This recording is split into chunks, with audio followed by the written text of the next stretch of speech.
weeks with these tainted drugs causing an abnormal number of overdoses. Investigators have now the extra challenge to try to figure out exactly what's in these tainted drugs. News 8's Bob Wilson live tonight with what experts are saying about this latest drug crisis. Bob. You know, Darren, it used to be just pot, cocaine, heroin, and those were your choices. Now they're mixing everything up. They're putting them together, adding in some fentanyl, synthetic drugs, moving molecules around in chemistry labs. They're called bathtub drugs, and police are trying to stay on top of it as fast as they can. While the overdose total continues to rise in New Haven, investigators are still trying to figure out exactly what was in the new bathtub drug that was sold as cocaine but mixed with an opioid. Investigators say they're having to look overseas and in other countries to find out. In China, the chemists are taking these molecules apart and they're reconfiguring them and they're shipping them back through Mexico. And how do you track this and how do you resolve this? With a statewide law enforcement effort, narcotics agents are sharing information with other law enforcement throughout the region and even the country.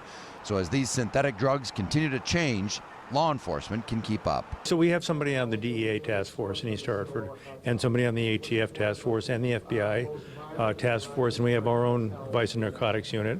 Everybody works together. It's very regional. Now, while doctors and police try to figure out exactly what this drug is, Dr. Craig Allen from Rushford, he says, you know, the biggest problem with these drugs is once drug dealers start mixing them and trying to come up with a synthetic or kind of a derivative or a knockoff, he says that's when it becomes extremely dangerous.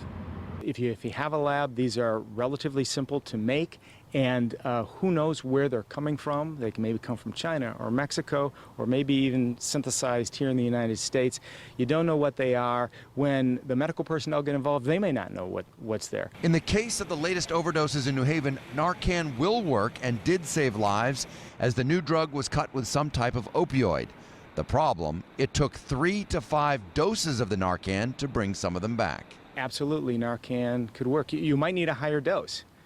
It's always important to call 911 first, because you don't know if it's going to work, and you can do CPR if it doesn't. He says that the Narcan does work. It works really well. The problem is it's short-lasting. It strips away the opioids off the brain receptors. The problem is it's temporary. So if you have so much of that fentanyl or the high doses going in, it strips it away and it goes right back on. So in your body, there's literally a back-and-forth war right happening inside your body. I'm Bob Wilson reporting live, News 8.